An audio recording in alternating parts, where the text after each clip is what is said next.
ഓം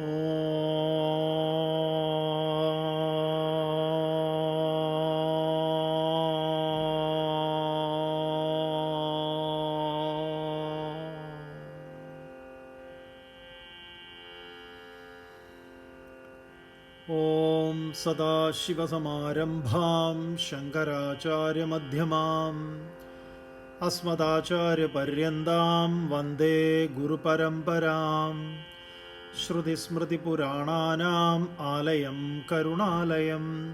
നമാമി ഭഗവത്പാദം ശങ്കരം ലോകശങ്കരം. ശങ്കരം ശങ്കരാചാര്യം കേശവം ബാദരായണം. സൂത്രഭാഷ്യകൃതൗ വന്ദേ ഭഗവന്തൗ പുനഃ പുനഃ. ഈശ്വരോ ഗുരുരാത്മേതി മൂർത്തിഭേദവിഭാഗിനേ വ്യോമവത് വ്യാപ്തദേഹായ ദക്ഷിണാമൂർത്തയേ നമഃ.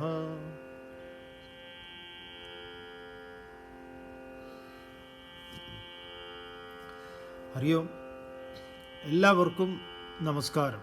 ഗീതാജ്ഞാന യജ്ഞത്തിലേക്ക് ഏവരെയും സഹർഷം സ്വാഗതം ചെയ്യുന്നു. ഭഗവത്ഗീത അർജുന വിഷാദയോഗം കഴിഞ്ഞ് 2-ാം അധ്യായമായിട്ടുള്ള സാംഖ്യയോഗമാണ് നമ്മൾ പരിചയപ്പെട്ടുകൊണ്ടിരിക്കുന്നത്. അപ്പോൾ ഇന്നലെ നിങ്ങളോട് ഒരു കഥ പറയാം. അതായത് ഭഗവാൻ പറഞ്ഞു, ആത്മാവിൻ്റെ ഉണ്മയുടെ ദൃഷ്ടാന്തമായിട്ട് പറഞ്ഞത്, ദേഹിനോസ്മിൻ യഥാ ദേഹേ കൗമാരം യൗവനം ജര തഥാ ദേഹാന്തരപ്രാപ്തി ധീരസ്തത്ര ന മുഹ്യതി. എങ്ങനെയാണോ ദേഹമില്ലാത്ത ആത്മാവ്, എന്നാൽ ദേഹത്തിൽ എന്തൊക്കെ ബാല്യം, യൗവനം, വാർദ്ധക്യം, ഇത്തരത്തിലുള്ള ദേഹത്തിൻ്റെ ധർമ്മത്തെ, ഇതൊക്കെ ദേഹത്തിൻ്റെ ധർമ്മമാണ്. അസ്ഥിജായതേ വർദ്ധതേ വിപരീണമതേ അപക്ഷീയതേ വിനശ്യതി, ഉണ്ടായി നിലനിന്ന് വളർന്ന് പെരുകി ക്ഷയിച്ച് നശിക്കുന്നത്. അപ്പം അതിൽ ഈ അവസ്ഥാന്തരങ്ങളൊക്കെ ഉണ്ടാവും. ശൈശവവും ബാല്യവും യൗവനവും കൗമാരവും വാർദ്ധക്യവും. അപ്പം ഇതൊക്കെ തന്നെ ആത്മാവിന് ദേഹമില്ലാത്തതാണ്. ആ ആത്മാവിനെ തൊട്ടുകൊണ്ടാണ് അർജുനനോട് മുൻപ് പറഞ്ഞത്, ഞാനോ നീയോ ഈ കാണുന്ന രാജാക്കന്മാരോ ഇല്ലാതിരുന്നിട്ടില്ല, മേലിൽ ഇല്ലാതിരിക്കുകയുമില്ല എന്നത് ആത്മാവിൻ്റെ തലത്തിലാണ്. നമ്മൾ ഉദാഹരണം കണ്ടു. സ്വർണത്തിന് പറയാം ആഭരണങ്ങൾക്ക് മുമ്പ് ഞാനുണ്ട്, ഈ ആഭരണങ്ങളൊക്കെ ഇല്ലാതെയായാലും ഞാനുണ്ട് എന്ന്. ജലത്തിന് പറയാം തിരയും നുരയും പതയും കുമിളയും ഒക്കെ ഉണ്ടാകുന്നതിന് മുമ്പ് ഞാനുണ്ട്, ഇതൊക്കെ ഇല്ലാതെയായാലും ഞാനുണ്ട്. ഇതുപോലെ ആത്മാവിൻ്റെ ധർമ്മമാണ്. അപ്പം സ്വരൂപത്തിലുണ്ടായി നിലനിന്ന് ഇല്ലാതെയാകുന്നതേതോ അതാണ് സ്വഭാവം. അപ്പം ഇതൊക്കെ സ്വഭാവമാണ് അർജുന. അതുകൊണ്ട് ദേഹമല്ലാത്ത ആത്മാവ്, ബാല്യം, യൗവനം, വാർദ്ധക്യം, ഈ ധർമ്മങ്ങളോട് എങ്ങനെയാണോ കൂടിച്ചേർന്നിരിക്കുന്നത്, അതുപോലെ മാറി മാറി വരുന്ന ദേഹങ്ങളോടും ഇരിക്കുന്നുള്ളൂ. അപ്പം നമ്മുടെ ഒരു ശരീരത്തിൽ തന്നെ നമുക്ക് പല അവസ്ഥകളുണ്ടായിട്ടുണ്ട്. നമ്മുടെ LKG ഫോട്ടോ ഒക്കെ എടുത്തിട്ട് നമ്മൾ പറയും ഇത് ഞാൻ എന്ന്. ഞാനിപ്പോൾ ഉണ്ടോയെന്ന് ചോദിച്ചു കഴിഞ്ഞാൽ പക്ഷെ ഞാൻ എന്നാ പറയാം.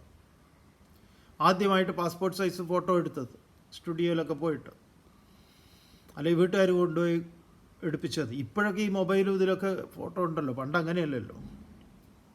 എന്തായാലും സ്കൂൾ ഫോട്ടോ ഒക്കെ നോക്കിയിട്ട് പറയും ഇത് ഞാനാണ്. വല്ലവരുടെയും കല്യാണ ഫോട്ടോ ഒക്കെ നോക്കിയിട്ട് പറയും ഞാൻ അമ്മയുടെ കൈ പിടിച്ചിട്ട് ഞാൻ. ഞാനാണോ ഇപ്പോൾ? ആ ശരീരമാണോ ഇപ്പോൾ? മാറി. എങ്ങനെയാണോ ഞാൻ മാറി മാറി മാറി മാറി ഇപ്പോൾ പൂർണ്ണമായ കഷണ്ടിയൊക്കെ ആയിട്ട് ഇരിക്കുന്നത്, ഇതുപോലെ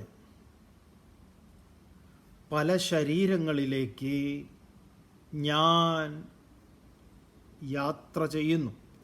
അങ്ങനെയാണ് കാണേണ്ടത്. അതുകൊണ്ട് അതിൽ ദേഹാന്തരപ്രാപ്തി ധീര തത്ര നമുഹ്യതി. ധീരൻ എന്ത് ചെയ്യുന്നില്ല? അതിൽ മോഹിക്കുന്നില്ല, വ്യാമോഹപ്പെടുന്നില്ല എന്ന് പറയാം. അപ്പം ധീരൻ എന്ന് പറഞ്ഞാൽ വെറുതെ ഒരു ഈ എടുത്തുചാട്ടക്കാരനല്ല. നമ്മൾ ധീരൻ എന്നൊക്കെ പറഞ്ഞാൽ അങ്ങനെയാണ്, വല്ലവരുടെയും പിറകുന്നുള്ള തള്ളൽ കാരണം ഓരോന്നിലേക്ക് എടുത്തു ചാടുന്നതാണ്. പിന്നെ അതൊക്കെ വിനയായി വേണ്ടാന്ന് തോന്നും. ധീരനെ കുറിച്ച് പറയുമ്പോൾ നമുക്ക് എപ്പോഴും ഒരു തമാശ ഓർമ്മ വരാറുണ്ട്. അത് കഴിഞ്ഞിട്ട് നമ്മുടെ പ്രധാനപ്പെട്ട കഥ പറയാം. ഒരിക്കലും ഇതേപോലെ ഒരാൾ രാമായണം വായിച്ച് കുറച്ച് ധനികനാണ്. രാമായണത്തിലും ഈ പറഞ്ഞ ധർമ്മശാസ്ത്രങ്ങളിലൊക്കെ മൂപ്പർക്ക് കുറച്ച് താല്പര്യം ജനിച്ചു. അങ്ങനെ ആൾ തീരുമാനിച്ചു, എൻ്റെ മകളെയും ഇതുപോലെ ഒരു വെറുതെ വല്ലവർക്കും വിവാഹം കഴിച്ചു കൊടുക്കുന്നതിന് പകരം ധനമൊക്കെ ആവശ്യത്തിൽ കൂടുതൽ എനിക്കുണ്ട്, അതുകൊണ്ട് മിടുക്കനായിരിക്കണം. പരീക്ഷണങ്ങൾ, ഞാനും പരീക്ഷണം വയ്ക്കാൻ പോവുക. പരീക്ഷണങ്ങളൊക്കെ പാസ്സായാൽ ഇവന് ആരാണോ അവന് ഞാൻ എൻ്റെ മകളെ വിവാഹം കഴിച്ചു കൊടുക്കും. അപ്പോൾ ഇവരും എൻ്റെ മരുമകനായിട്ട് മകളുടെ ഭർത്താവായി വരുന്നവൻ ധീരനായിരിക്കണം, ധൈര്യശാലിയായിരിക്കണം, ധീരനായിരിക്കും. അങ്ങനെ മൂപ്പരുടെ ഇതിൽ വില്ല് വലയ്ക്കുന്നതൊന്നും ഇല്ലാത്തതുകൊണ്ട് ആശാൻ ഒരു പണി ചെയ്തു. മൂപ്പര് ലൈസൻസ് ഉള്ള മുതലകളെ വളർത്തുന്നുണ്ട്, മുതല പാർക്ക് പോലെ തടാകത്തിൽ. അപ്പോൾ ഈ തടാകത്തിൻ്റെ ഇപ്പുറത്ത് നിന്ന് ഇങ്ങനെ ചാടിയിട്ട് അപ്പുറത്ത് നീന്തി കയറണം. അങ്ങനെ കയറുന്നവന് അത്രയും സ്വത്താണ് ഇയാൾക്ക്, കണക്കില്ലാത്ത സ്വത്താണ്. ഈ മുതലപ്പാടം ഉൾപ്പെടുന്ന മുതലക്കുളം മുതലില്ലാത്തൊരു മുതലക്കുളം കോഴിക്കോടുണ്ട്, അതല്ല.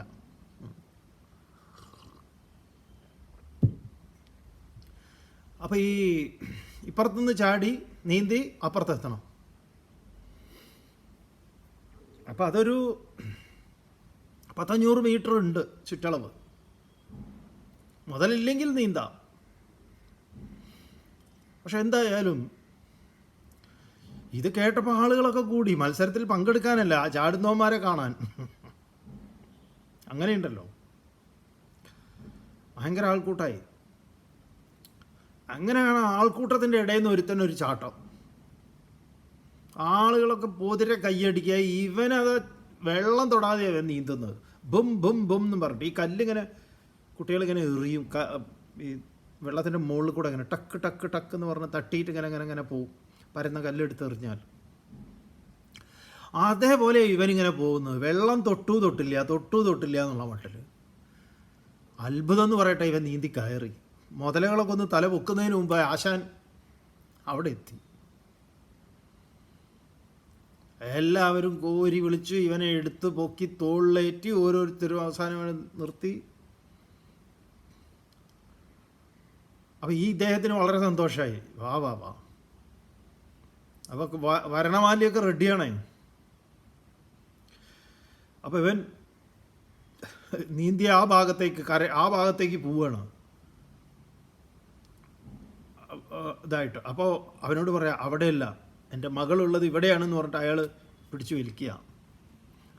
അപ്പോൾ ഇദ്ദേഹം പറഞ്ഞു, അതല്ല, എന്നെ ആരാ തള്ളിയിട്ടത്, അവനെ ഞാൻ നോക്കാൻ പോവാ, അവനെ ഞാൻ തള്ളിയിടും.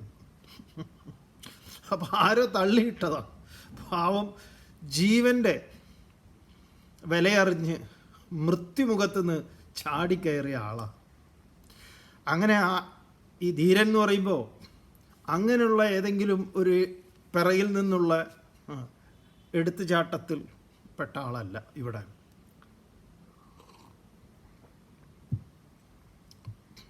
വിഷയേഭ്യ ദിയം രാതി ഇതി ധീരഃ എന്ന് പറയും. വിഷയങ്ങളിൽ നിന്ന് ഇന്ദ്രിയങ്ങളെ പിൻവലിക്കുന്നവൻ. അപ്പം ശരീരയാത്ര, ഈ ശരീരയാത്രയെക്കുറിച്ച് നമ്മുടെ ധർമ്മശാസ്ത്രങ്ങളിൽ, അല്ലെങ്കിൽ ഇപ്പോൾ നമ്മൾ പഠിക്കാൻ പോകുന്ന ഭഗവത്ഗീത തന്നെ അതിനെ മനോഹരമായിട്ട് അവതരിപ്പിക്കുന്നുണ്ട്. അതിലേക്കൊരു കഥ പറയാം എന്നാണ് ഇന്നലെ പറഞ്ഞ് നിർത്തിയത്. കഥ ഋഷഭദേവൻ്റെ കഥയാണ്. ഈ ഋഷഭന് 100 പുത്രന്മാരുണ്ടായിരുന്നു. ഗൃഹസ്ഥാശ്രമികളിൽ കേമനായിട്ടുള്ള ആളാണ് ഋഷഭൻ. ശ്രീമദ് ഭാഗവതത്തിൽ ഋഷഭൻ്റെ കഥ വരുന്നുണ്ട്. അദ്ദേഹത്തിന് 100 മക്കളുണ്ടായിരുന്നു. ഈ 100 മക്കളെ ഒരു ദിവസം വിളിച്ച് ഒരു സമ്മേളനം പോലെ മൂപ്പര് നടത്തി അവർക്കൊക്കെ ധർമ്മോപദേശം നടത്തിയിട്ട് അവരോട് ജീവിതത്തിൽ സാർത്ഥകമായതും നിരർത്ഥകമായതും ഇതിന് രണ്ടിനെ കുറിച്ച് നന്നായിട്ട് ബോധിപ്പിച്ചു കൊടുത്തു. എന്നിട്ട് പറഞ്ഞു, ഈ പരിവ്രാജനം, സർവസംഘ പരിത്യാഗം, ഇത് നമ്മൾ അനുവർത്തിക്കണം എന്നൊക്കെ പറഞ്ഞു. സന്യാസത്തിൻ്റെ മഹത്വം, വിടുതലിൻ്റെ മഹത്വത്തെക്കുറിച്ച് പറഞ്ഞ് അദ്ദേഹം പറഞ്ഞു, ഞാൻ ഇതിൽ നിന്നൊക്കെ മാറി നിൽക്കുകയാണ്. അതുകൊണ്ട് നിങ്ങളെ ഞാൻ ഈ രാജ്യഭാരം ഏൽപ്പിക്കുന്നു. മൂത്തപുത്രനായിട്ടുള്ള ഭരതനെ ഏൽപ്പിച്ചിട്ട് പറഞ്ഞു, നിങ്ങളെല്ലാവരും ഭരതനെ അനുസരിക്കണം, അങ്ങനെയാണെന്നൊക്കെ പറഞ്ഞു ഭരതനെ രാജാവാക്കി. അങ്ങനെ ഈ ഋഷഭൻ, അദ്ദേഹത്തിൻ്റെ പ്രസിദ്ധന്മാരായിട്ടുള്ള മക്കളാണ് നവയോഗികളൊക്കെ. ഈ 100 മക്കളിൽ 9 പേര് യോഗിയാണ്. നവയോഗി എന്ന് പറഞ്ഞാൽ 9 യോഗികളുണ്ട്. ഈ കവി, ഹരി, അന്തരീക്ഷൻ, പ്രബുദ്ധൻ, പിപ്പലാദൻ എന്നൊക്കെ പറഞ്ഞിട്ടുള്ളവർ അവരാണ്. അങ്ങനെ ഇദ്ദേഹം ഈ കാട്ടിൽ പോയിട്ട് പരിവ്രാജനം നടത്തുക, സർവസംഘ പരിത്യാഗിയായിട്ട് കാട്ടിൽ കഴിയുക. രാജാവാണ്. അങ്ങനെ കാട്ടിൽ കഴിയുമ്പോഴാണ്, എന്തിനാണ് ഈ കഥ പറയുന്നതെന്ന് പറഞ്ഞാൽ, ഇത് ഈ നമ്മളിപ്പോൾ ചർച്ച ചെയ്യുന്ന ശ്ലോകങ്ങളെ അതിലേക്കാണ് ഘടിപ്പിക്കുന്നത്. ഈ കഥകളെല്ലാം ഈ തത്വത്തെ നമ്മുടെ മുന്നിൽ അവതരിപ്പിക്കുന്നതാണ്. ഒരു കഥ പല തത്വങ്ങളെ പറഞ്ഞു പോകുന്നതാണ്. അപ്പം ഇദ്ദേഹം രാജാവായിരുന്നു.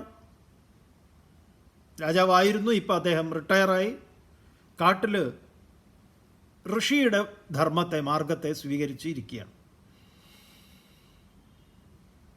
അപ്പോൾ അവിടെ ഒരു പർണശാല കെട്ടി ആരോരുമില്ലാത്ത ഒരു വാസം. അങ്ങനെ ഇരിക്കുമ്പോഴാണ് അങ്ങനെ ഒരു വൈകുന്നേരം അങ്ങനെ ശാന്തനായി തൻ്റെ ആശ്രമത്തിൻ്റെ മുറ്റത്തിരിക്കുമ്പോൾ ഒരു സിംഹം ഒരു മാനിനെ പിടിക്കാൻ അതിലങ്ങനെ ചേസ് ചെയ്ത് വരികയാണ്. അപ്പോൾ അവിടെ ചെറിയൊരു നദി ഒഴുകുന്നുണ്ട്.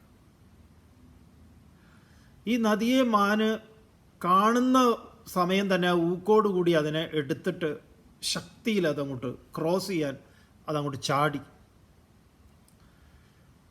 ആ ചാടുന്ന സമയത്ത് ഇത് ഗർഭിണിയായിരുന്ന മാനാണ്, പൂർണ്ണ ഗർഭിണിയായിരുന്നു. ആ ചാട്ടത്തിൽ ഈ പ്രസവം നടന്നു. അപ്പോൾ മാന് വെള്ളത്തിൽ വീണു. അപ്പോൾ ഇയാൾക്ക് പെട്ടെന്ന്, രാജാവല്ലേ, ഈ രാജാവിൽ ഈ രാജധർമ്മം എപ്പോഴും ഉണ്ടാവും, രക്ഷിക്കുക എന്നുള്ളത്. അത് ഏതിനെയാണെങ്കിലും ശിക്ഷയും രക്ഷയും രാജാവിലുള്ള ധർമ്മമാണ്. അപ്പം ഈ കുട്ടി വെള്ളത്തിൽ കിടന്നതാവുന്നത് കണ്ടപ്പോൾ തളയെ സിംഹം പിടിക്കുകയും ചെയ്തു. കുട്ടിയെ ഇദ്ദേഹം രക്ഷിച്ചു. അതിനെ കൊണ്ടുവന്ന് ആശ്രമത്തിൽ മൂപ്പര് വളർത്താൻ തുടങ്ങി. കുറച്ച് കഴിഞ്ഞ് അത് പൊയ്ക്കോളും എന്നൊക്കെ കരുതി. പക്ഷേ മൂപ്പർക്കും അതിനോടൊരു സംഘമുണ്ടായി. ഇതാണ്, രാജ്യവും കുട്ടികളെയും എല്ലാറ്റിനെയും ഉപേക്ഷിച്ച് വന്ന ആളാണ്. രാമകൃഷ്ണദേവൻ പറഞ്ഞ പോലെ കൊളുത്ത് എവിടെയെങ്കിലും ഒരിടത്ത് കൊളുത്തിയാൽ ആ കണ്ണി ഭയങ്കര സ്ട്രോങ് ആവും.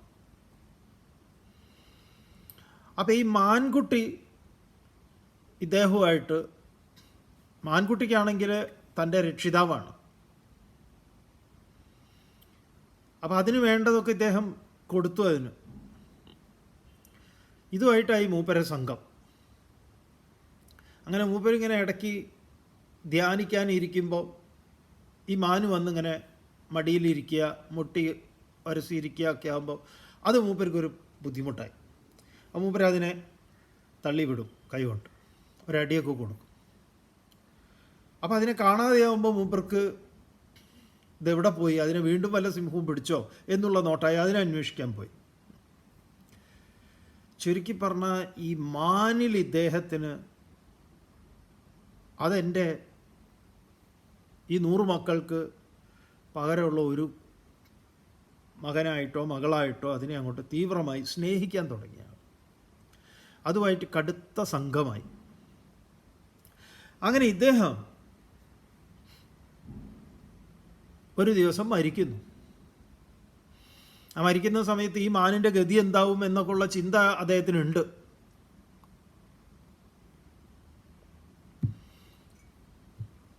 ഭാഗവതം പറയുന്നു, പിന്നീട് അദ്ദേഹം ഒരു മാനായിട്ട് ജനിക്കുന്നു. അപ്പം ഈ മാനിൽ പൂർവസ്മൃതി നല്ലോണം ഉണ്ടായിരുന്നു എന്ന തൻ്റെ പൂർവജന്മത്തിലെ മുൻപത്തെ അബദ്ധങ്ങളെ അതിനെക്കുറിച്ച് നല്ല ബോധ്യമുണ്ട്. നല്ല ഇനി അങ്ങനെ പറ്റരുത് എന്ന് കരുതി ഈ മാന് പച്ചപ്പുല്ല് കഴിക്കുന്നത് പോലും നിർത്തി. വേണ്ട, അതിൽ കൂടുതൽ കർമ്മവാസനകൾ ഉണ്ടാവും, അത് ഈ ഉണങ്ങിയതൊക്കെയായി കഴിക്കുന്നു. മാന് ചുരുക്കി പറഞ്ഞാൽ ഇതേ സ്ഥലത്ത് തിരിച്ചെത്തി ഒരു ആശ്രമമൃഗമായി തീർന്നു. അങ്ങനെ ശോഷിപ്പിച്ച് മൂപ്പര് ശരീരത്തെ ഉപേക്ഷിച്ചു. അങ്ങനെ ഈ മാന് വീണ്ടും ജനിക്കുന്നത് ഒരു അങ്കിരസ് ഗോത്രത്തിൽപ്പെട്ട ഒരു ബ്രാഹ്മണൻ്റെ 2 ഭാര്യയിൽ ഒരു ഭാര്യയുടെ ഒരു കുട്ടിയായിട്ടാണ്. അദ്ദേഹത്തിന് 2 ഭാര്യമാരുണ്ട്. ഒന്നിൽ 9 മക്കളുണ്ട്. രണ്ടാമത്തെ ഭാര്യയിൽ ഒരാൺകുട്ടി, അത് ഈ ഇദ്ദേഹമാണ്, ഈ മാന്. പിന്നെ ഒരു പെൺകുട്ടി. അപ്പം ഇദ്ദേഹം മൂപ്പര് തീരുമാനിച്ചിട്ടുണ്ടേ, എന്ത്, മാനായിരുന്നപ്പോൾ തന്നെ തീരുമാനിച്ചിട്ടുണ്ട് ഇത് പ്രശ്നങ്ങളാണ്, അതുകൊണ്ട് കരുതലോടുകൂടി ഇരിക്കണമെന്ന്. അതുകൊണ്ട് ഈ കുട്ടി ചെറുപ്പത്തിൽ തന്നെ തീരുമാനിച്ചു ഏടാകൂടങ്ങളിലേക്ക് ഒന്നും പോകേണ്ടതില്ല എന്ന്. അച്ഛൻ കുട്ടിക്ക്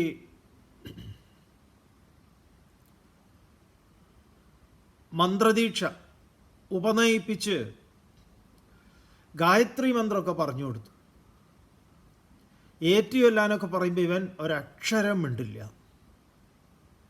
ഒന്നിനോടും പ്രതികരിക്കില്ല. അവസാനം അയാൾക്ക് മതിയായി. മൂപ്പര് ഒരു കൂസലും ഒന്നിലും ഇല്ലാതെ അങ്ങനെ ഇരിക്കുക. അങ്ങനെ ഇദ്ദേഹത്തിൻ്റെ അച്ഛൻ മരിച്ചു. ഇദ്ദേഹത്തിൻ്റെ അച്ഛൻ മരിച്ചപ്പം പണ്ട് കാലത്ത് നിലനിന്നിരുന്ന സതി, അത് പ്രകാരം അദ്ദേഹത്തിൻ്റെ ഭാര്യ ഈ വിദ്വാൻ്റെ അമ്മ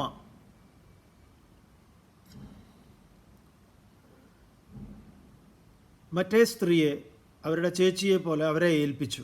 ഈ 2 കുട്ടികളെ, ഒരു പെൺകുട്ടി ഒരു ആൺകുട്ടി. മറ്റേത് 9 കുട്ടികളാണ്.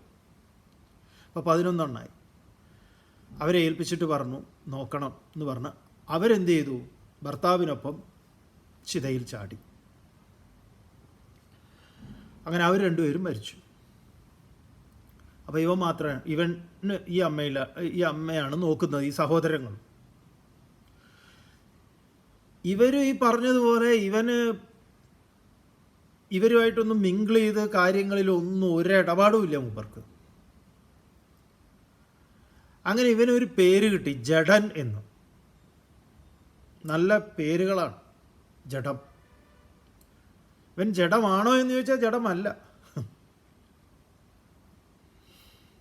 ചൈതന്യത്തിന് പേരിട്ടു ജഡൻ, കൂട്ടത്തിൽ ഭരതൻ, പഴയ, അതാണ് ജഡഭരതൻ. അപ്പം ഈ ജഡഭരതൻ അടുത്ത വീടുകളിലൊക്കെ പോകും, അവരോരോ പണിയേൽപ്പിക്കുവന്, വിറക് കീറാനും അത് ചെയ്യാനും ഇത് ചെയ്യാനും ഒക്കെ. ഇവനെല്ലാം സന്തോഷമായിട്ട് ചെയ്യും.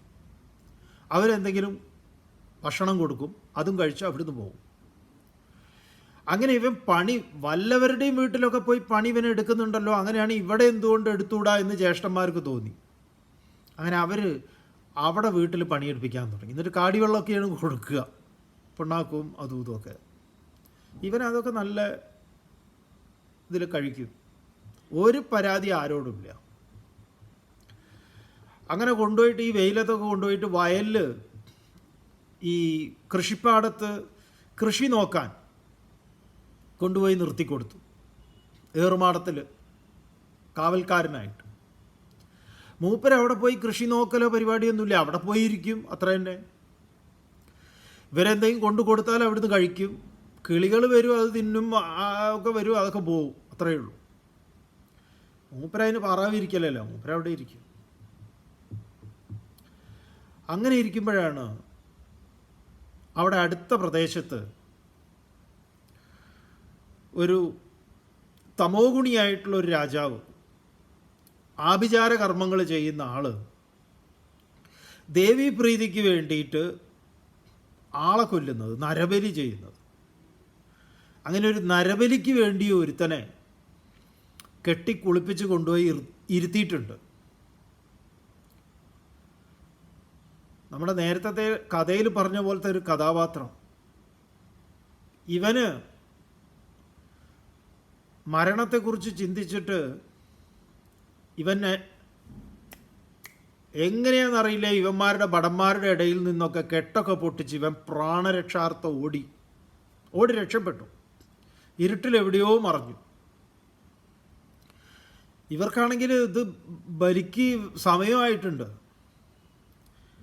അങ്ങനെ ഇരിക്കുമ്പോഴാണ് ഇവർ ഓടി നോക്കുന്ന സമയത്താണ് ഒരുത്തൻ, എന്തിനും പോകുന്ന ഒരുത്തൻ, ഒരു ബലിയല്ല ഒരു 2 ബലിക്ക് പോകുന്ന ഒരു ബാഹുബലി ഇവിടെ ഇങ്ങനെ ഇരിക്കുക വയലിൻ്റെ നടുക്ക്. ഇവരെല്ലാം കൂടെ ഇവനെ പിടിച്ചു കൊണ്ടുപോകും. കാര്യമായിട്ട് കയറൊക്കെ കെട്ടാൻ നോക്കുമ്പോൾ അതിൻ്റെ ഒന്നും ആവശ്യമില്ല, ഇവൻ അങ്ങോട്ട് കൂടെ പോയി. ഇവർ ഈ പറഞ്ഞതുപോലെ നന്നായിട്ട് കുളിപ്പിച്ച് പുതിയ വസ്ത്രമൊക്കെ ഉടുപ്പിച്ച് ഭക്ഷണമൊക്കെ കൊടുത്ത് എല്ലാം മൂപ്പര് ഓക്കെ. അങ്ങനെ ആ ബലിപീഠത്തിലേക്ക് കഴുത്തും വെച്ചപ്പോഴും ഇവന് യാതൊരു ഭാവമാറ്റവും ഇല്ല. അങ്ങനെ ബലിയെടുക്കാൻ വേണ്ടി, ബലിക്ക് വേണ്ടിയിട്ട് ആ വലിയ വാളുമായിട്ട് വന്ന ആ തമോഗുണിയായ രാജാവ്, ആ രാജാവിൻ്റെ കയ്യിൽ നിന്ന് ദേവി അവിടെ പ്രത്യക്ഷപ്പെട്ടിട്ട് ആദ്യം തന്നെ ആ വാളുകൊണ്ട് ഈ ബലി കഴിക്കാൻ വന്ന ഈ രാജാവിൻ്റെ തലേന്നെ വെട്ടി. പിന്നെ ഇവനെ പിടിച്ചു കൊണ്ടുവന്ന കൂടെ ഉള്ളവന്മാരുടെ ഒക്കെ തല വെട്ടി അവിടെ ഇട്ടു. എന്നിട്ട് ഭാഗവതം പറയണത് ഈ ദേവി ഈ തല കൊണ്ട് പന്ത് കളിച്ചു എന്നാണ്. ആ കളിയെക്കുറിച്ചൊക്കെ പറയുന്നുണ്ട്. നമ്മുടെ നെയ്മർ പിറകിലൂടെ പന്ത് ഇങ്ങനെ എടുത്ത് മുന്നിൽ കൊണ്ടുവന്ന ഒരു അടി പോസ്റ്റിൽ അടിക്കുന്നത് പോലെ, റൊണാൾഡോയെ പോലെ, മെസ്സിയെ പോലെ, നെയ്മറെ പോലെയൊക്കെ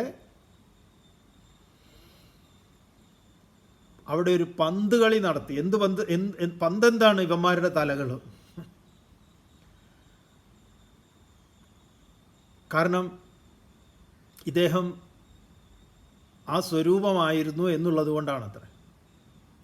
മൂപ്പർ ഇതിലൊന്നും യാതൊരു വകഭേദവും കൂടാതെ അവിടുന്ന് കൊണ്ട് പോന്നു. അങ്ങനെ പോരുന്ന കൂട്ടത്തിലാണ് ഒരു പ്രധാന സംഭവം നടക്കുന്നത്. രഘുഗണൻ എന്ന് പറയുന്ന ഒരു രാജാവ് ഒരു ജ്ഞാന ചർച്ചയ്ക്ക് വേണ്ടി അടുത്തെവിടേക്കോ പോവുകയാണ്. ഇങ്ങോർക്കൊരു പണി എന്ന് പറഞ്ഞാൽ ഒരു ദരിദ്രവാസിയാണ് ആൾ. കാരണം ആളുകളെ, ഭാഗവതം പറയുന്നത് ആളുകളെ ഈ ഫ്രീ ആയിട്ട് മര്യാദയ്ക്ക് കൂലിയൊന്നും കൊടുക്കാതെ ഈ ചുമടെടുപ്പിക്കലാണ് പണി. അപ്പോൾ മൂപ്പരിങ്ങനെ കൂലിയൊന്നും കൊടുക്കാതെ ഇങ്ങനെ ചുമടെടുപ്പിക്കുന്നതുകൊണ്ട് തന്നെ ആളുകളൊക്കെ രക്ഷപ്പെടും എങ്ങനെയെങ്കിലുമൊക്കെ. പിന്നെ നിവൃത്തികേട് കൊണ്ട് ഓരോരുത്തർ പെട്ടുപോകും.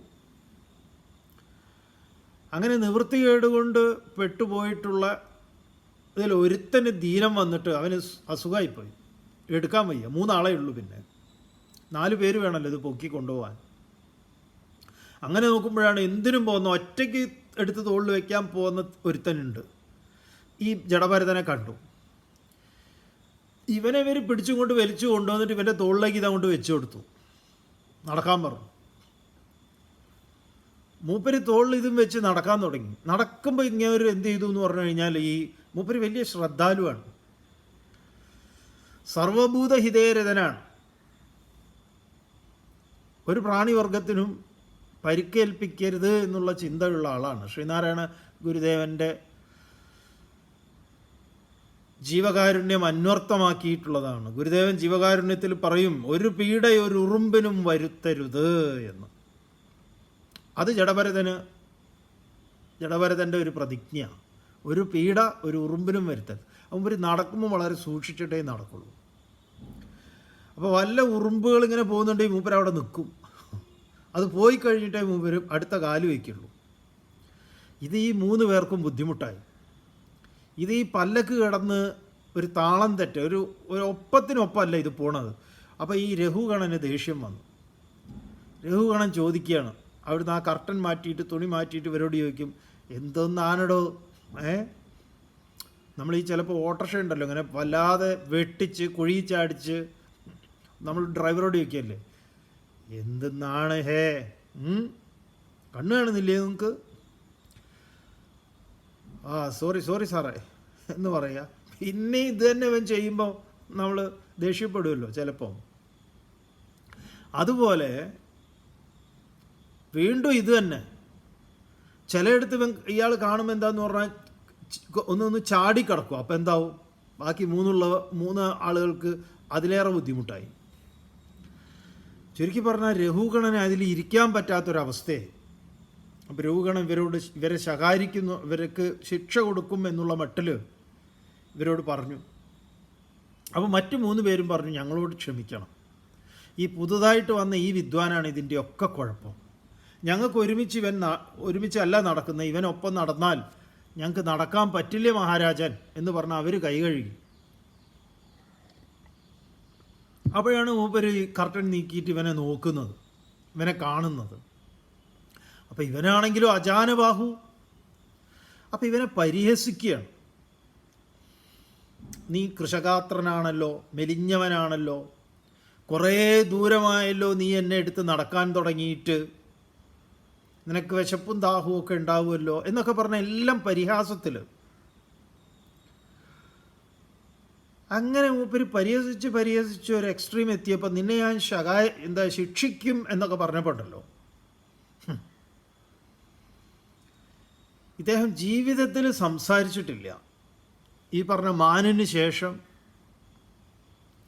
അദ്ദേഹം സംസാരിക്കുന്നുണ്ട് ഈ രഘുഗണനോട്. ഫിലോസഫി ഇതാണ്, തത്വചിന്തയാണ്. വാസ്തവത്തിൽ ആരാണ് ഭരതൻ? ജഡഭരതൻ 4മത്തവനായിട്ടാണ് പല്ലക്ക് ചുമക്കാനായിട്ട് വന്നത്, 4മത്തേതാണ്. അതുകൊണ്ട് ഈ ജഡഭരതൻ എന്ന് പറഞ്ഞാൽ വാസ്തവത്തിൽ ചൈതന്യ സ്വരൂപമായിരിക്കുന്നതിൽ മറ്റുള്ളവർ ജഡം കൽപ്പിച്ചതാണ്. 4മത്തേതെന്ന് പറഞ്ഞാൽ തുരീയം എന്നാണ്. അതിൻ്റെ തത്വചിന്തയൊക്കെ വരുന്നുണ്ട്. ചുരുക്കി പറഞ്ഞാൽ മൂപ്പര് ഇതെല്ലാം തിരിച്ചങ്ങോട്ട് ഫിലോസഫിക്കലായിട്ട് ട്വിസ്റ്റ് ചെയ്യും. അങ്ങ് പറഞ്ഞത് ശരിയാണ് രാജാവേ, ഞാനിത് കുറേ നേരമായി ഇത് എടുത്ത് എന്ന് അങ്ങ് പറഞ്ഞില്ലേ, പിന്നെ തടിയുണ്ടോ അല്ല ഇങ്ങനെയുള്ള ഓരോന്നും പറഞ്ഞില്ലേ, എല്ലാം അദ്ദേഹം തിരിച്ചു പറയും. ഇതൊക്കെ ആർക്കാണ്? ദേഹവുമായി ബന്ധപ്പെട്ടിട്ടുള്ള ഒന്നിനോടാണെങ്കിൽ അങ്ങ് പറഞ്ഞത് ശരിയാണ് ഇതൊക്കെ. എന്നാൽ അതൊന്നുമല്ല, ഞാൻ ശുദ്ധബോധമാണ്. ഇങ്ങനെ പറഞ്ഞ് ഇത് കേട്ടപ്പോൾ ഇങ്ങോട്ട് പോണതേ ജ്ഞാനചർച്ചയ്ക്കാണ്. പണ്ട് ശ്രീനാരായണ ഗുരുദേവൻ വിശന്നൊരു വീട്ടിൽ ഭക്ഷണത്തിന് നിന്നപ്പോൾ മൂപ്പരുടെ ഫോട്ടോ വെച്ച് നേദിക്കുകയാണ്. മൂപ്പരിവിടെ സാക്ഷാൽ ഗുരു പുറത്ത് വന്ന് നിൽക്കുകയാണ് എന്ന് പറഞ്ഞ പോലെയാ. ഉടനെ അദ്ദേഹം ഇന്ന് ചാടി ഇറങ്ങി സാഷ്ടാംഗം നമസ്കരിച്ച് ക്ഷമാപണം നടത്തിയിട്ട് അവർ തമ്മിൽ ജ്ഞാനചർച്ച നടക്കുന്നുണ്ട്. അങ്ങ് പറഞ്ഞ ചിലതിലൊക്കെ എനിക്ക് വിശദീകരണം വേണം എന്ന് പറഞ്ഞു. അതിനൊക്കെ വിശദീകരണം കൊടുക്കുന്നുണ്ട്. അത് വളരെ ഏറ്റവും ഭരതോപാഖ്യാനം എന്ന പേരിൽ ഭാഗവതത്തിൽ വരുന്നുണ്ട്. പറഞ്ഞു വന്നത്, ഈ പറയുന്ന അസ്മിൻ ദേഹേ കൗമാരം യൗവനം ജര തഥാ ദേഹാന്തരപ്രാപ്തി ധീര തത്ര നമുഹ്യതി. നമുക്ക് എങ്ങനെയാണോ നമ്മുടെ ബാല്യത്തെ ഇന്ന് നമുക്ക് മാറി നിന്ന് നോക്കിക്കാണാൻ സാധിക്കുന്നത്, എൻ്റെ ബാല്യത്തിലെ എൻ്റെ കുട്ടിക്കാലത്തെ കളികൾ, വിനോദങ്ങൾ, ചിലതൊക്കെ ഞാൻ ചിലരോട് പറഞ്ഞത്, ശണ്ട കൂടിയത്, അന്നത്തെ ആ അനുഭവങ്ങളൊക്കെ എനിക്ക് ഇന്ന് മാറി നിന്ന് എന്നെ നിരീക്ഷിക്കാൻ സാധിക്കുന്നുണ്ട്. എൻ്റെ ഇന്നലകളിലേക്ക് പോയിട്ട് വീണ്ടും വീണ്ടും വീണ്ടും പിറകിലേക്ക് പോകാം എന്നാണ്. അപ്പോഴെന്നെ അറിയും ഞാൻ വാസ്തവത്തിൽ ആരാണ്. വാസ്തവത്തിൽ ഞാനെന്നും എൻ്റേതെന്നും ഉണ്ട്. രണ്ടാണ്. ഞാനാണോ ശരീരം? അല്ല. ആരാ പിന്നെ? ആരുടെ ശരീരം? എൻ്റേതാണ് ശരീരം. എൻ്റേത് ഞാനാണോ? അതെങ്ങനെ ഞാനാവും? എൻ്റെ വാച്ച്, എൻ്റെ വാഹനം, എൻ്റെ ഞാൻ രണ്ടാണ്. ഇനിയിപ്പോൾ എൻ്റെ കൈ, എൻ്റെ കാല്, എൻ്റെ കണ്ണ്, എൻ്റെ മൂക്ക്, എൻ്റെ കാത്, ആന്തരികാവയവങ്ങളൊക്കെ എൻ്റേതാണ്. എൻ്റെ തലവേദനിക്കുന്നു, ഞാൻ തലവേദനിക്കുന്നു എന്ന്, ഞാനൊരു തലവേദനയാണ് നിങ്ങൾക്ക് എന്നൊക്കെ പറയും ചിലപ്പോൾ.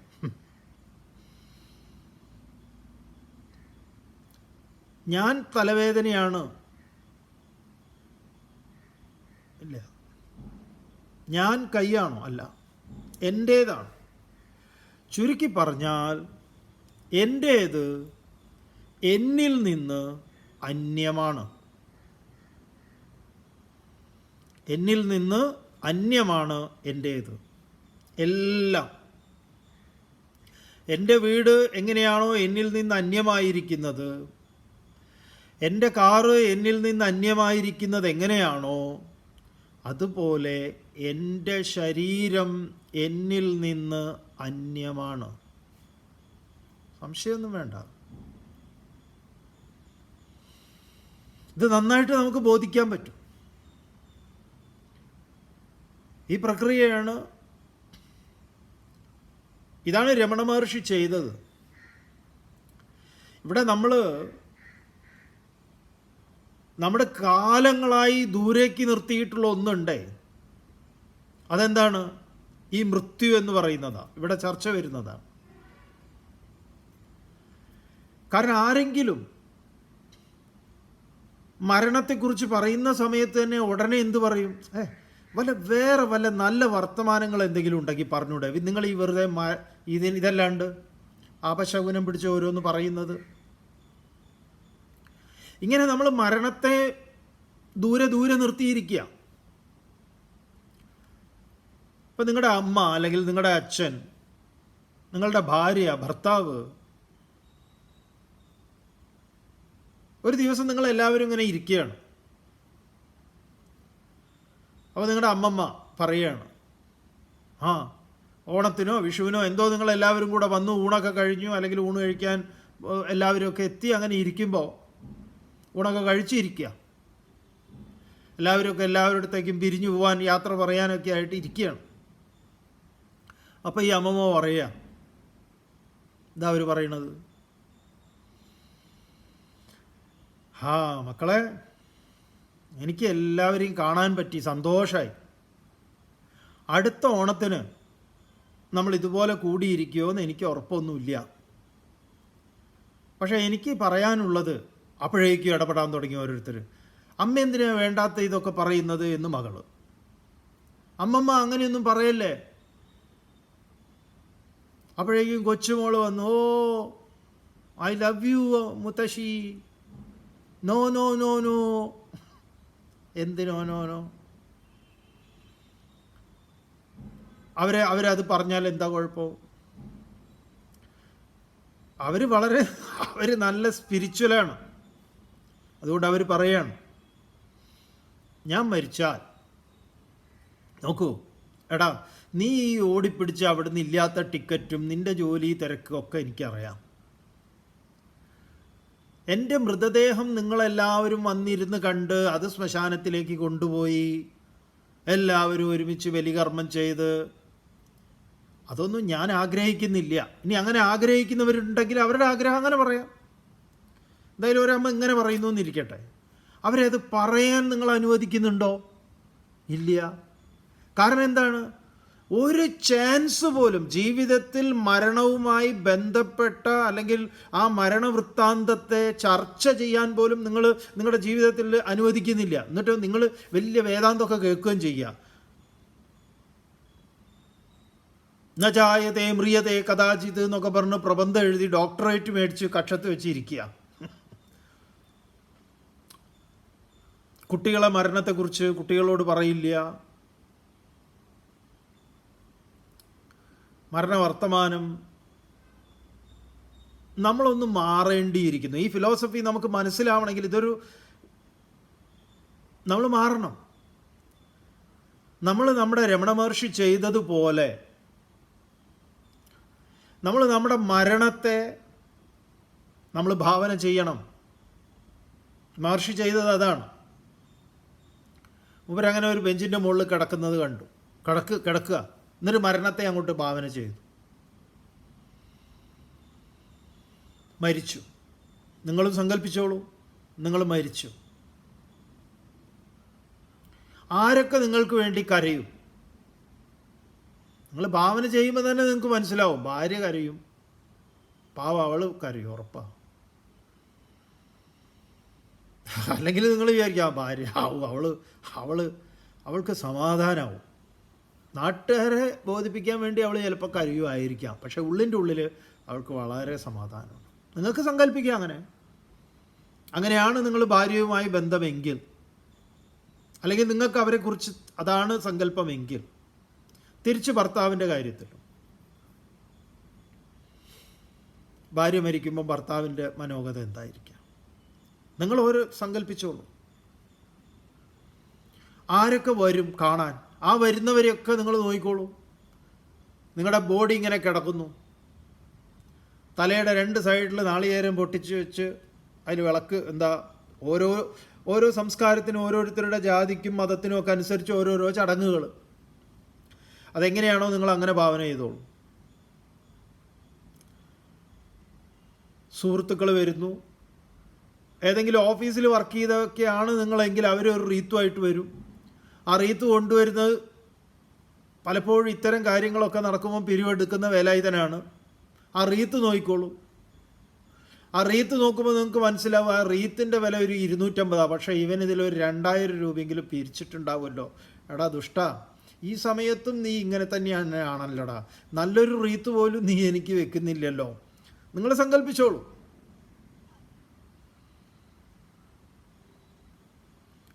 റീത്ത് വയ്ക്കുന്നു. ചിലരൊക്കെ നമ്മളെക്കുറിച്ച് പറയുന്നു, നല്ല മനുഷ്യനായിരുന്നു. അവിടെ നിങ്ങൾക്ക് വേണ്ടി എപ്പോഴും നിങ്ങളെ സഹായിക്കുകയും നിങ്ങൾക്ക് എന്തെങ്കിലുമൊക്കെ മേടിച്ചു കൊണ്ടുവരാനും അതും ഇതൊക്കെ പറഞ്ഞിരുന്ന ഒരു ശിൽബന്തി, അവൻ ആ മൂലയിൽ നിന്നിങ്ങനെ ആലോചിക്കുന്നു, ഇനി എനിക്ക് ആരാളുള്ളത്? പാവം സാറ് നല്ലൊരു മനുഷ്യനായിരുന്നു. ആ മൂലയിൽ അവൻ ഇരുന്ന് ഇങ്ങനെ നിങ്ങളെ നോക്കുന്നു. കുറേ കഴിഞ്ഞ് പന്തലുകാരൻ വരുന്നു. അവരിതൊക്കെ വന്ന് തന്നാൽ പൂവല്ലേ എന്ന് പറഞ്ഞ് നിങ്ങളെ ശ്മശാനത്തിലേക്ക് കൊണ്ടുപോകും.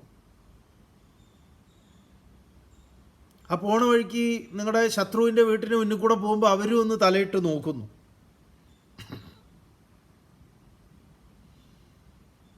അങ്ങനെ പോയി ശ്മശാനത്തിലേക്ക്, ശാന്തി കവാടത്തിലേക്ക്, അവിടെ അതിൽ വെച്ച് അങ്ങോട്ട് തള്ളി വിടുന്നു. എന്നിട്ടോ ആ അഗ്നി നിങ്ങളെ മൊത്തത്തിൽ അങ്ങോട്ട് എടുക്കുന്നു. അത് കഴിഞ്ഞ് ബാക്കിയുള്ള കുറച്ച് സാധനമുണ്ട്, അത് അവിടുന്ന് വാരി ഒരു അളുക്കിലിട്ട് ഒരു കുടത്തിലിട്ട് അത് അവിടെ വെച്ചു. 3-ൻ്റെ അന്ന് സഞ്ചയനെന്നോ 4-ൻ്റെ അന്നോ, ഇന്ന് പല ഡേറ്റാണ്, പല ദിവസങ്ങളാണ്. എന്തായാലും കുറച്ച് ദിവസം അത് ശ്മശാനത്തിൽ അങ്ങനെ ഇരിക്കുന്നു. അപ്പോൾ ഈ കുടത്തിലാക്കിയ നിങ്ങൾക്കിങ്ങനെ കാണാം, നിങ്ങളിങ്ങനെ ഇരിക്കുകയാണ് കുടത്തിൽ. നിങ്ങളുടെ അടുത്ത് വേറെ വിദ്വാന്മാരുണ്ട് ഇതേപോലെ. ജീവിതത്തിൽ ഭയങ്കര തൊട്ടുകൂടായ്മയും തൊട്ടിക്കൂടായ്മയൊക്കെയാണ്. അപ്പുറത്തുനിന്ന് കൊണ്ടുവന്നിട്ടുള്ള ഒരുത്തൻ ഹരിജൻ കോളനിയിൽ നിന്ന് വന്നതാണ്. അവൻ്റെ അടുത്താണ് വെച്ചിരിക്കുന്നത്. നിസ്സഹായനായിട്ട് അതും അതിൻ്റെ അടുത്ത് ഇരിക്കുക. അപ്പോൾ അവസാനം ഇതെല്ലാം കൂടെ എടുത്തു കൊണ്ടുപോയിട്ട് തിരുനാവായയിലോ പാപനാശിനിയിലോ എവിടേക്കോ കൊണ്ടുപോയി ഇട്ടു, ഒരു കടലിലോ നദിയിലോ ഒക്കെ. ഇതിൻ്റെ അപ്പുറത്ത് എന്താണെന്ന് ഒന്നുമില്ല. പറയൂ അമ്മമ്മേ, എന്താണ് അമ്മമ്മ ആഗ്രഹിക്കുന്നത് മരിച്ചു കഴിഞ്ഞാൽ? വരൂ മക്കളെ, കേൾക്കാം. നിങ്ങളിൽ വിവരമുള്ള ആരെങ്കിലും ഉണ്ടെങ്കിൽ പറയുക. മരണം നമുക്ക് ഒഴിച്ചുകൂടാൻ പറ്റാത്തതാണ്. അതുണ്ടാവും എല്ലാവർക്കും. അതിനു മുമ്പ് നമുക്ക് മുത്തശ്ശി എന്താ പറയുന്നതെന്ന് കേൾക്കാം. പറയൂ. അവരവരുടെ ആഗ്രഹങ്ങളും കാര്യങ്ങളും പറയൂ. ഇത് പറയാൻ അവസരം കൊടുക്കാതിരിക്കുന്നത് കൊണ്ട് എന്താണ് കാര്യം? മരണത്തെക്കുറിച്ച് നിങ്ങൾ പറയുന്നതിൽ നിന്ന് നാട്ടുകാരെയും വീട്ടുകാരെയും ഒക്കെ അകറ്റുന്നതിൽ എന്താണ് അർത്ഥമുള്ളത്? മരണം എങ്ങനെ അപശകുനമാകും? അനിവാര്യമായ ഒന്നാണ് ഒരു രീതിയിൽ.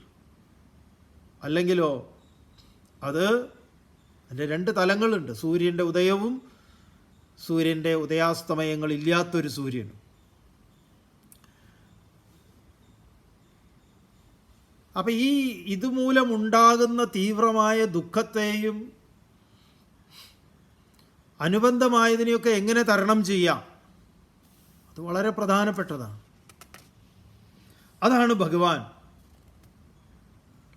അർജുനനോട് പറയുന്നത്. മാത്രാ സ്പർശാസ്തു കൗന്ദേയ ശീതോഷ്ണസുഖ ദുഃഖദാഃ ആഗമാപായിനോ അനിത്യാഃ താം സ്ഥിതിക്ഷസ്വ ഭാരത. ഹേ അർജുന, മാത്രാഃ സ്പർശാഃ തു ഹേ കൗന്ദേയ ശീതോഷ്ണ സുഖദുഃഖദാഃ ആഗമാപായിന അനിത്യാഃ താൻ തിതിക്ഷസ്വ. ഹേ കൗന്ദേയ, അല്ലയോ കുന്തിപുത്ര, മാത്രാഹ സ്പർശാഹ തു. മാത്ര എന്ന് പറഞ്ഞു കഴിഞ്ഞാൽ മെഷറിയ എന്നുള്ളതാണ്, മെഷർമെൻറ്റ് മാത്ര. ഇവിടെ മാത്ര എന്ന് ഉപയോഗിക്കുന്നത് ശബ്ദം, സ്പർശം, രസം, രൂപം, ഗന്ധം. കൃത്യമായ ഒരു പ്രത്യേക അളവിലേക്കാണ് നമ്മുടെ ഇന്ദ്രിയങ്ങളിലേക്ക്, ജ്ഞാനേന്ദ്രിയങ്ങൾ അതിനെ എടുക്കുന്നത്. അതുകൊണ്ട് അതിന് മാത്രകൾ. അതുപോലെ ശീതോഷ്ണ സുഖ ദുഃഖദാഹ. ശീതം, ഉഷ്ണം, സുഖം, ദുഃഖം, ഇങ്ങനെയുള്ള വിപരീതങ്ങളുണ്ട്. ഇതൊക്കെ എന്താണ്? ആഗമാപായിനഃ. അർജുന, ഇതൊക്കെ വരുന്നതും പോകുന്നതുമാണ്, ഇത് ഉറച്ചു നിൽക്കുന്നതല്ല. അതുകൊണ്ട് ഹേ ഭാരത, ഹേ കൗന്ദേയ, ഹേ ഭാരത, 2 സംബോധനയാണ്.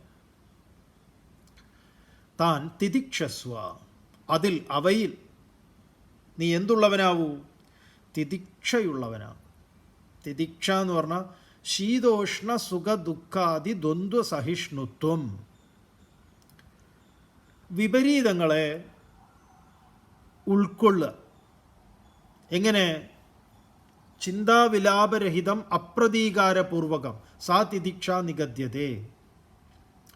ഭഗവത്പാദർ പറയും, സഹനം സർവദുഃഖാനാം അപ്രതീകാരപൂർവകം ചിന്താവിലാപരഹിതം സാ തിതിക്ഷ നിഗദ്യതേ. ഇത് പറഞ്ഞിട്ട് ഗംഭീരമായ ശ്ലോകങ്ങൾ 2-ാം അധ്യായത്തിൽ. ഇതെല്ലാം കണക്റ്റഡാണ്. ഒന്ന് മനസ്സിലാവുന്നില്ലെങ്കിൽ അടുത്തത് ഇതിനെല്ലാം കൂടി ഒരു ചേർത്ത് മനസ്സിലാക്കുന്ന ശ്ലോകങ്ങളുണ്ട്. ഭഗവാൻ വാച്ച് നോക്കി അർജുനോട് പറഞ്ഞു, മോനെ നാളെ ഓം പൂർണ്ണമദഃ പൂർണ്ണമിദം പൂർണ്ണാത് പൂർണ്ണമുദച്യതേ പൂർണ്ണസ്യ പൂർണ്ണമാദായ പൂർണ്ണമേവാവശിഷ്യതേ. ഓം ശാന്തി ശാന്തി ശാന്തി. ഹരി ഓം. ശ്രീ ഗുരുഭ്യോ നമഃ. ഹരി ഓം.